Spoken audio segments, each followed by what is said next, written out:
কথায় কথা দুষ্টমি করে স্ত্রী যদি স্বামীকে ভাই ডাকে, স্বামী যদি স্ত্রীকে বোন ডাকে, ভাই বোন ডাকাটা শরীয়তের দৃষ্টিতে জায়েজ নাকি না জায়েজ?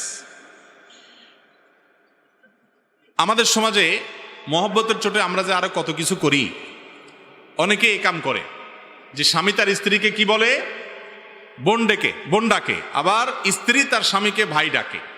আবু দাউদের এক হাদিস থেকে আমরা জানতে পারি যে এক ব্যক্তি নবী করিম সাল্লাল্লাহু আলাইহি সাল্লামের যুগে তার সময় এরকম, তিনি পুরুষ ছিলেন, তার স্ত্রীকে তিনি বোন ডেকেছেন, হে বোন আমার, এরকম বলেছেন।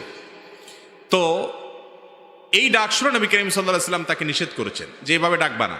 অতএব স্বামী স্ত্রী একে অন্যকে কি ডাকবে না, ভাই বোন বলে ডাকবে। যদি সন্তান থাকে তাহলে অমুকের বাপ অমুকের মা বলবে। কথার কথা ছেলের নাম আব্দুল্লাহ, তাহলে স্বামী তার স্ত্রীকে বলবে আব্দুল্লাহর মা, আর স্ত্রীও তার স্বামীকে বলবে কার বাপ, আব্দুল্লাহর বাপ। এটা হলো শ্রদ্ধা দেখানোর সবচেয়ে উত্তম এবং সাহাবীদের সুন্নাহ এটা।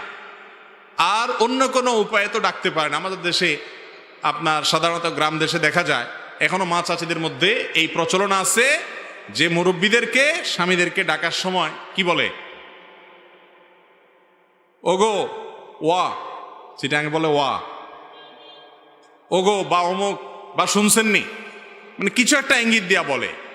তো নাম ধরা জায়েজ আছে কিনা সেটা আরেক বিষয়। নাম ধরা হাদিসের আলোকে কোনো নিষেধ বিষয় না, কিন্তু কোনো সমাজে বড়দেরকে নাম ধরাটা যদি বেয়াদবি মনে হয়, অসম্মান মনে হয়, তাহলে সেটা অবশ্যই করবে না। এটা ওরফের উপর নির্ভর করবে, প্রচলনের উপর নির্ভর করবে।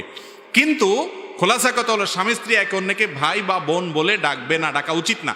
কিন্তু যদি ডাকে এর কারণে যে আবার বিবাহ ভেঙে যাবে ব্যাপারটা সেরকমও না, এরকম করা উচিত না, করলে বিবাহ ভাঙবে না।